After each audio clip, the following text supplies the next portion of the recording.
दोस्तों, अमिताभ बच्चन की एक फ़िल्म आई थी सूर्यवंशम। इस फ़िल्म में एक किरदार होता है हीरा ठाकुर का। हीरा ठाकुर अपनी पसंद की एक लड़की से जब शादी कर लेता है तो उसके जो पिताजी होते हैं वो काफ़ी नाराज़ हो जाते हैं और उसको और उसकी पत्नी को अपने घर से बेदखल कर देते हैं। जब ये लोग अपने घर यानी कि अपने इनके जो पिताजी होते हैं वो इन्हें घर से निकाल देते हैं तो इनको काफ़ी परेशानियों का सामना करना होता है। और एक बार जब हीरा ठाकुर की पत्नी उसे बताती है कि मेरा एक सपना था आईएएस बनने का, तो हीरा ठाकुर अपनी पत्नी को भरोसा दिलाता है कि मुझे चाहे कितनी भी मेहनत करनी पड़े लेकिन मैं तुम्हें आईएएस बनाकर ही रहूँगा। और ऐसा ही होता है। जो हीरा ठाकुर होता है वो काफ़ी मेहनत करता है और मज़दूरी वगैरह करके जैसे तैसे अपनी जो बीवी होती है उसका सपना साकार कराता है और उसे आईएएस बनवा देता है। आईएएस बनने के बाद इन लोगों को कोई परेशानी नहीं होती है, सभी खुशियां इनके पास होती हैं और उसके बाद सब कुछ अच्छा हो जाता है। इनका जो परिवार होता है यानी कि इनके जो पिताजी हैं जिन्होंने इन्हें निकाल दिया है, ये अपने परिवार में भी शामिल हो जाते हैं। बाद में सब कुछ इनकी लाइफ में अच्छा खासा चल रहा था। लेकिन आज की जो कहानी मैं आपको सुनाने जा रहा हूँ वो कहानी कहीं ना कहीं इससे रिलेट करती है, लेकिन कुछ हद तक। लेकिन उसके बाद ये जो मैं आज आपको सच्ची कहानी सुनाने जा रहा हूँ ये बिल्कुल इससे विपरीत है। दरअसल ये कहानी है उत्तर प्रदेश के इलाहाबाद की, जिसे आजकल प्रयागराज के नाम से जाना जाता है। प्रयागराज यानी कि इलाहाबाद में एक थाना पड़ता है धूमनगंज और वहीं का एक ग्राम जो गांव है छलवा, वहीं का एक व्यक्ति है आलोक कुमार मौर्य। अभी हाल ही में उसकी एक रिपोर्टर से बातचीत की जो वीडियो होती है वो वायरल हो जाती है और उस वीडियो के वायरल होने के बाद उस आलोक कुमार मौर्य और उसकी पत्नी के साथ जो भी कंडीशन है उसको जानने की पूरी भारत की काफ़ी इच्छा होती है। दरअसल वो बताता है कि 22 फरवरी 2022 को वो अपनी पत्नी जो कि एसडीएम है और एलनगंज में पोस्टेड है उससे मिलने जाता है। दरअसल वो अपनी पत्नी को बिना ही इन्फॉर्म किए उसके जो सरकारी आवास होता है जहाँ पे वो रह रही होती है वहाँ पर उससे मिलने पहुँच जाता है। ना ही उस अपनी पत्नी को कोई जानकारी देता है कि मैं तुमसे मिलने आ रहा हूँ। और जो उस आवास के बाहर जो होमगार्ड होते हैं, जो सरकारी गार्ड्स वहाँ पर मौजूद होते हैं उनकी सिक्योरिटी के लिए, वो जो उसका पति होता है वो उनको भी मना कर देता है कि मैडम को कोई भी जानकारी मत देना मेरे बारे में कि मैं यहाँ आया हूँ, क्योंकि मैं मैडम को एक सरप्राइज़ देना चाहता हूँ।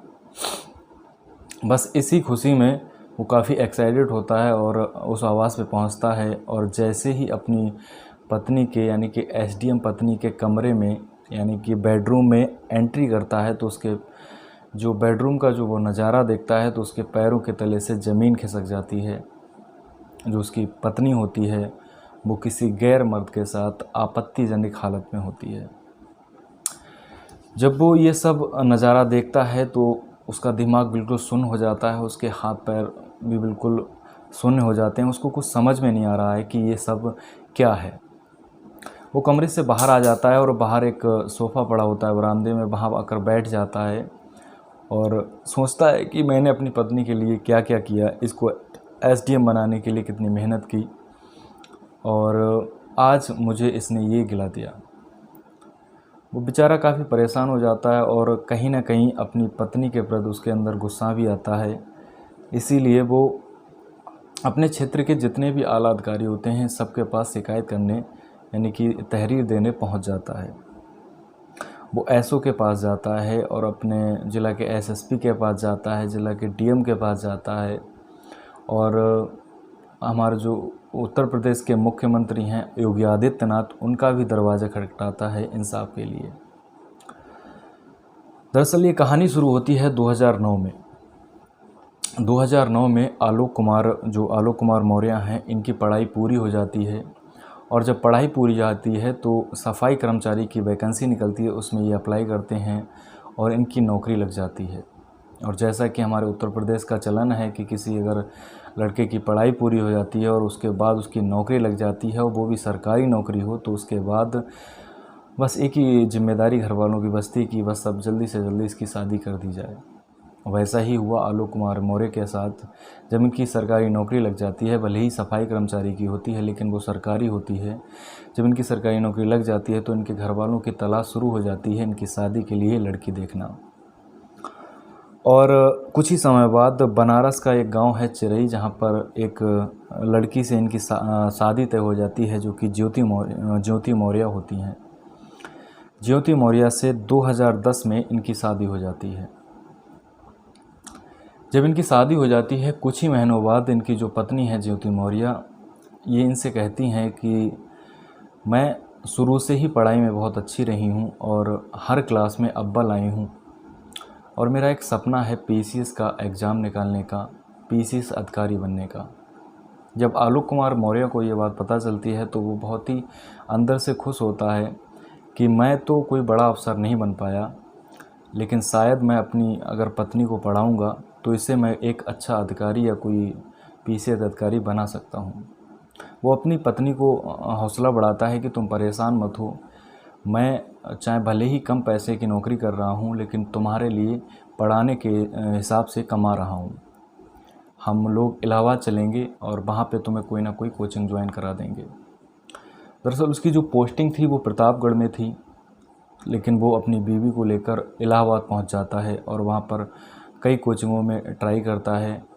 तो वहाँ पर उसको एक कोचिंग मिलती है, काउंसलिंग कोचिंग, जहाँ पर उन्हें सही लगता है तो वो अपनी जो पत्नी थी उसको काउंसलिंग कोचिंग में ज्वाइन करा देता है। अब उधर उसकी पत्नी कोचिंग करने लगती है और काफ़ी मेहनत से कोचिंग करती है, अपनी पढ़ाई करती है, जो पीसीएस का उसका सपना होता है उसको साकार करने के लिए पूरी तरह से मेहनत करती है। उधर जो आलोक कुमार मौर्य होता है वो भी काफ़ी मेहनत से उसके लिए पैसा इकट्ठा करता है उसकी पढ़ाई के लिए, यानी कि उसकी पढ़ाई में कोई भी बाधा पैसा के रूप में ना आए। जब उसकी पढ़ाई चल रही होती है तो कभी उसकी सैलरी इतनी ज़्यादा थी नहीं, तो कभी ना कभी उसको पैसे की कमी होती थी, तो अपने पिताजी से भी मदद लेता था और अपने बड़े भाई से भी मदद लेता था। और उसने रिपोर्टर को बताया कि एक बार ऐसा भी हुआ कि मेरे पिता और भाई के पास पैसे जब नहीं थे, वहाँ से मदद नहीं मिली, तो मैंने अपने डिपार्टमेंट के जो आला अधिकारी थे, मेरे बड़े जो कर्मचारी थे या अधिकारी थे, उनसे भी मैंने पैसों की मदद ली है इस औरत की पढ़ाई के लिए। पढ़ाई चलती रहती है और साल 2015 में जब पीसीएस का रिज़ल्ट आता है, यानी कि इस 2015 में पीसीएस का रिज़ल्ट आता है, इससे पहले भी इस जो इनकी पत्नी होती हैं आलोक कुमार मौर्य की, इनकी जॉब लगती है किसी छोटे मोटे पद पर, लेकिन वो जॉब करती नहीं है। लेकिन जब 2015 में इनका पीसीएस का रिज़ल्ट आता है तो आलोक कुमार मौर्य की जो पत्नी हैं ज्योति मौर्य, इनका पूरे पीसीएस के जो रिज़ल्ट था उसमें 16वीं रैंक थी, और अगर महिला वर्ग की बात की जाए तो महिला वर्ग में इनकी 3री रैंक थी।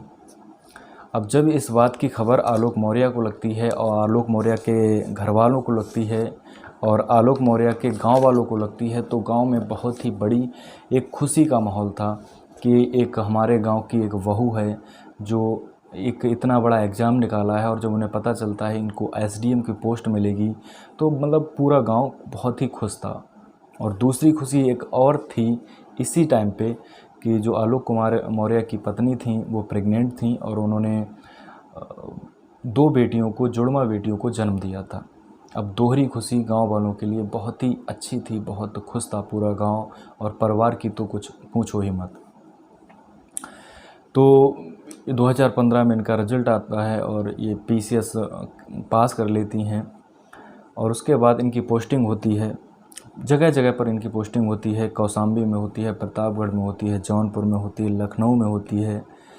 फ़िलहाल अभी 2022 में यानी कि 2023 में ये अभी बरेली शहर के एक शुगर मिल में प्रधान प्रबंधक के पद पर पोस्टेड है। आलोक कुमार मौर्य रिपोर्टर को एक बात ये भी बताता है कि साल 2020 में यूपी पुलिस का एक अधिकारी जो सोशल मीडिया पे इनसे ऐड हुआ था, और इनकी चैटिंग काफ़ी चलती थी उससे, सोशल मीडिया पे ये ज़्यादातर उसी के साथ बिजी रहती थी। तो इन्हें कुछ शक भी हुआ था आलोक कुमार मौर्य को अपनी पत्नी पर, और उस पुलिस वाले का नाम था, पुलिस जो अधिकारी था उसका नाम था मनीष दुबे। तो ये अपनी पत्नी से पूछते हैं कि ये कौन है, तो इनकी पत्नी का जो पद होता है उसके आधार पर ये बताती हैं कि मेरा तो पद ही ऐसा है, मेरे साथ ऐसे अधिकारी लोगों से बातचीत चलती रहती है।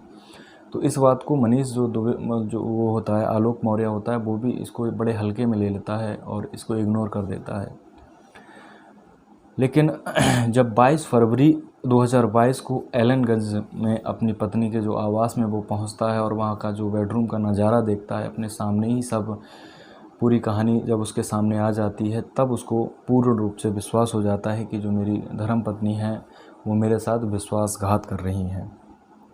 वो दैनिक भास्कर की एक रिपोर्ट बताती है कि उन्होंने बताया था कि 22 दिसंबर 2022 को आलोक ने अपनी पत्नी को लखनऊ के एक होटल में भी पकड़ा था और 100 पेजों का जो इनकी व्हाट्सएप चैटिंग थी, यानी कि ज्योति मौर्य और आलोक ज्योति मौर्य और मनीष दुबे की जो चैटिंग थी, उसके करीब 100 पेजेस उसने पीडीएफ निकाल कर मीडिया को दिए थे।